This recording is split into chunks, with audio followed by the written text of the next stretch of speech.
दोस्तों नमस्कार। दोस्तों आज की वीडियो में हम पूर्व मध्यकाल से संबंधित महत्वपूर्ण प्रश्नों को सॉल्व करेंगे। तो आइए शुरू करते हैं। सामान्य अध्ययन वस्तुनिष्ठ प्रश्न संग्रह श्रृंखला के अंतर्गत मध्यकालीन भारत के महत्वपूर्ण प्रश्न, और ये इस श्रृंखला का 7वां भाग है। दोस्तों सबसे पहला प्रश्न है आज के प्रैक्टिस सेट का कि पाल वंश का संस्थापक कौन था, आपको बताना है। कौन सा शासक पाल वंश का संस्थापक था? ऑप्शन है आपके धर्मपाल, देवपाल, गोपाल या रामपाल। तो सही उत्तर हो जाएगा ऑप्शन सी, गोपाल। दोस्तों पाल वंश की स्थापना बंगाल में राजनीतिक परिवर्तन के दौरान गोपाल द्वारा की गई थी, और ये एक स्थानीय सामंत था। उसने बौद्ध धर्म को आश्रय प्रदान किया।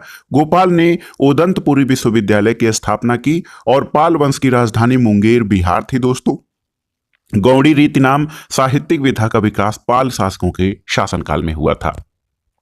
तो याद रखिएगा, पाल वंश का संस्थापक गोपाल था, जिसने बंगाल में 750 ईस्वी से 770 ईस्वी तक शासन किया था। अगला प्रश्न है, सोमपुर महाविहार का निर्माण किसने करवाया था? तो आप जानते हैं पाल वंश के महानतम शासक धर्मपाल ने जो है 9वीं शताब्दी में सोमपुर महाविहार का निर्माण करवाया, और ये पाल वंश का द्वितीय शासक था। ये बौद्ध विहार बांग्लादेश के नौगांव जिले के पहाड़पुर में स्थित है, इसलिए इसको पहाड़पुर बौद्ध विहार के नाम से भी जाना जाता है। इसकी खोज 1879 ईस्वी में कनिंघम ने की थी। 1985 में यूनेस्को ने इसे विश्व विरासत स्थल घोषित किया है। अगला प्रश्न है दोस्तों, विक्रमशिला नामक प्राचीन विश्वविद्यालय की स्थापना बंगाल के किस शासक ने की थी? ऑप्शन देखिए, धर्मपाल, गोपाल, देवपाल या महिपाल। तो सही उत्तर है ऑप्शन ए, धर्मपाल ने। दोस्तों पाल वंश के शासक धर्मपाल ने, जिसका शासनकाल 770 से 810 ईस्वी था, इसने बिहार राज्य के भागलपुर में विक्रमशिला विश्वविद्यालय की स्थापना की थी, और उसके रखरखाव के लिए 100 गांव दान में दिए थे। विक्रमशिला में 6 महाविद्यालय थे। प्रत्येक महाविद्यालय में एक प्रवेश द्वार होता था, और प्रत्येक प्रवेश द्वार पर एक द्वार पंडित बैठता था। आचार्यों में दीपंकर व श्रीज्ञान का नाम सर्वाधिक उल्लेखनीय है। 1203 ईस्वी में मुस्लिम आक्रमणकारी बख्तियार खिलजी, याद रखिएगा बख्तियार खिलजी, 1203 में इसने इस विश्वविद्यालय को दुर्ग के भ्रम में ध्वस्त कर दिया, और इसने भिक्षुओं की सामूहिक हत्या करवाई और ग्रंथों को जला दिया। उस समय विद्यालय के कुलपति शाक्य श्रीभद्र थे।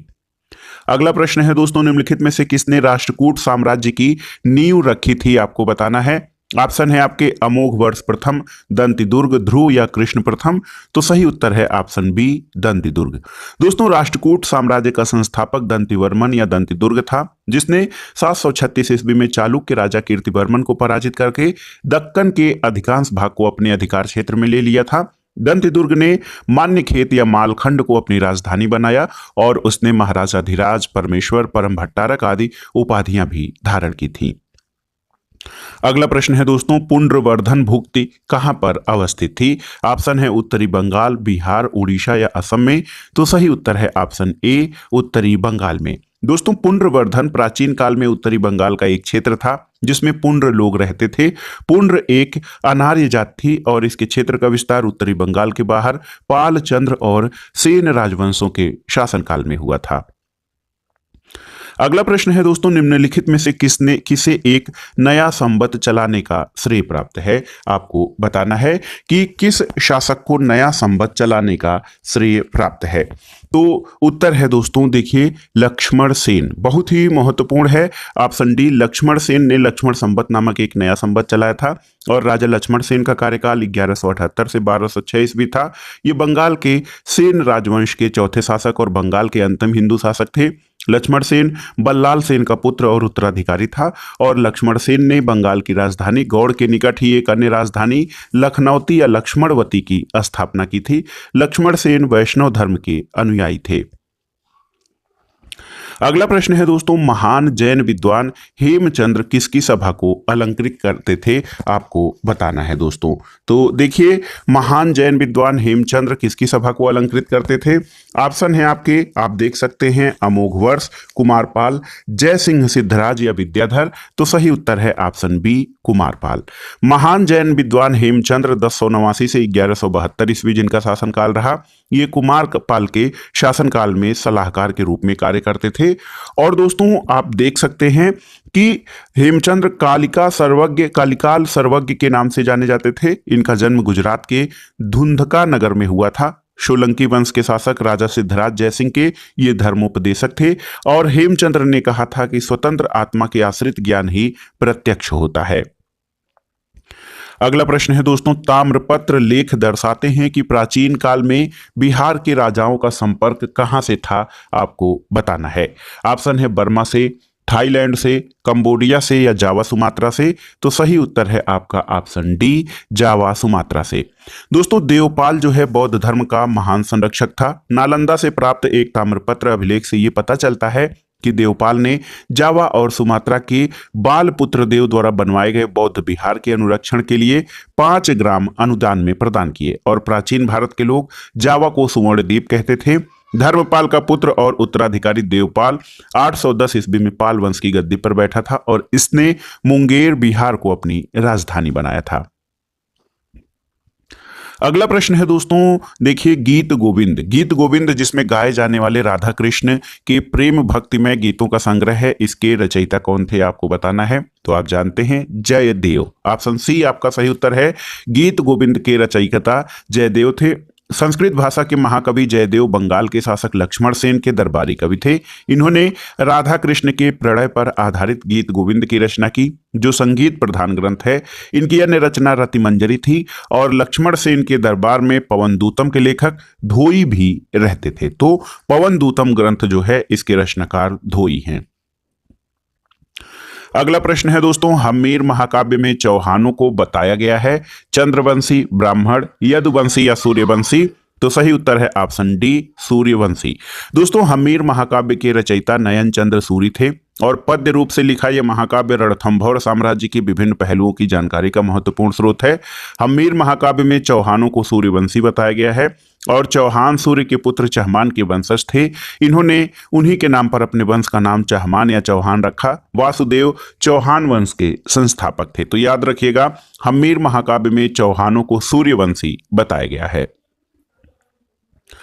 अगला प्रश्न है दोस्तों, यहां पर निम्नलिखित युग्मों में से कौन सा एक सुमेलित नहीं है। अब्दुल रहमान हमीर रासो सही सुमेलित नहीं है। चंदबरदाई पृथ्वीराज रासो सही सुमेलित है।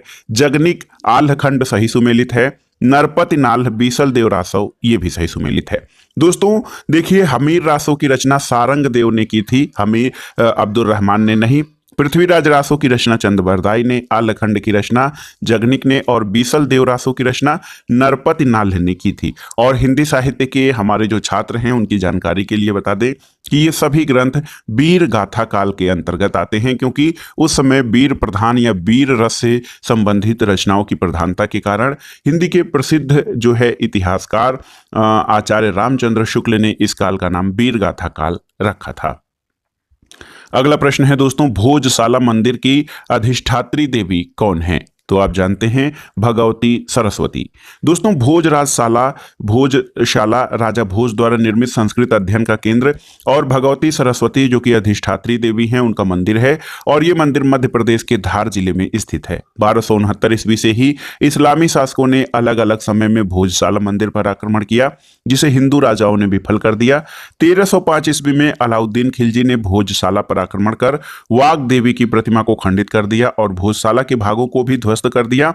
वर्तमान में भोजशाला कमाल मौला मस्जिद परिसर में स्थित है।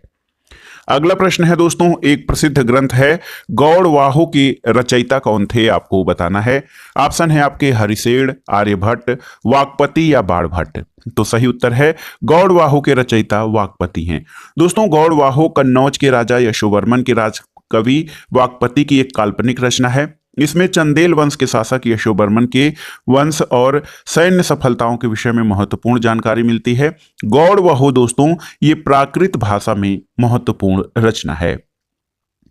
अगला प्रश्न है कल्हड़ की राजतरंगिणी को किसने आगे बढ़ाया था। ऑप्शन है बिल्हड़ एवं मेरुतुंग, बिल्हड़ एवं मम्मट, जोनराज एवं मोरुतुंग और जोनराज एवं श्रीवर। तो सही उत्तर है ऑप्शन डी, जोनराज एवं श्रीवर। दोस्तों यहां पर देखिए कल्हड़ की राजतरंगिणी जो है ये भारतवर्ष में जो है इतिहास लेखन परंपरा का सबसे महत्वपूर्ण ग्रंथ माना जाता है। जोनराज, प्रज्ञा भट्ट और श्रीवर ने कल्हड़ की राज तरंगड़ी को आगे बढ़ाया। उन्होंने द्वितीय राज तरंगड़ी की रचना की, जिसमें 1149 से 1450 ईस्वी तक के कश्मीर के इतिहास के बारे में जानकारी मिलती है। श्रीवर द्वारा रचित जैना राज तरंगड़ी से 1459 से 1486 तक के कश्मीर के इतिहास की जानकारी मिलती है। राज तरंगड़ी का जो शाब्दिक अर्थ होता है वो है राजाओं की नदी। इस पुस्तक के अनुसार कश्मीर का नाम कश्यप मेरु था। तो याद रखिएगा, कल्हड़ द्वारा रचित राज तरंगड़ी को आगे बढ़ाने का काम जोनराज एवं श्रीवर ने किया था। अगला प्रश्न है दोस्तों, राज तरंगड़ी के लेखक कल्हड़ के समय शासक कौन था, आपको बताना है। ऑप्शन है जयसिंह, हर्ष, गोविंद चंद या जयचंद। तो सही उत्तर है राजा जयसिंह। दोस्तों, राज तरंगड़ी कल्हड़ द्वारा रचित एक संस्कृत ग्रंथ है और कश्मीर के शासक जयसिंह, जिनका कार्यकाल 1128 से 1154, उनके दरबार में रहते थे। राज तरंगड़ी का रचनाकाल 1147 से 1149 ईस्वी तक बताया जाता है और इस पुस्तक के अनुसार कश्मीर का नाम कश्यप मेरु था, जो कि ब्रह्म के पुत्र ऋषि मरीच के पुत्र थे। और ये संस्कृत में उपलब्ध रचनाओं में प्रथम महत्वपूर्ण रचना है। जैनुल आबदीन को दोस्तों कश्मीर का अकबर कहा जाता है।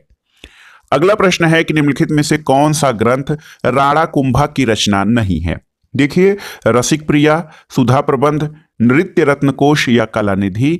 तो सही उत्तर है ऑप्शन डी, कलानिधि। देखिए दोस्तों, मेवाड़ नरेश राणा कुंभा संगीत की 3 विधाओं गीत, वाद्य और नृत्य के विद्वान थे। उनकी पुत्री रमाबाई भी संगीत शास्त्र की ज्ञाता थी। इनको बागीश्वरी का उपनाम मिला था।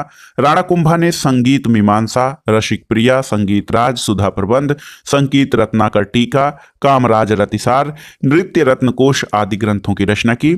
दोस्तों, मेवाड़ नरेश राणा कुंभा की मृत्यु अपने ही पुत्र उदा सिंह के हाथों हुई थी। तो याद रखिएगा, जो कलानिधि है ये राणा कुंभा की रचना नहीं है, बल्कि रसिक प्रिया, सुधा प्रबंध, नृत्य रत्नकोश ये रचनाएं राणा कुंभा की हैं।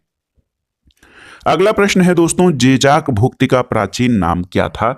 ऑप्शन है, देखिए बहुत ही महत्वपूर्ण है, बघेलखंड का, बुंदेलखंड का, मालवा का या विदर्भ का। तो जेजाक भुक्ति दोस्तों बुंदेलखंड का प्राचीन नाम था। चंदेल अभिलेखों में पूर्ववर्ती नरेश वाकपति के पुत्र जयशक्ति का उल्लेख आता है।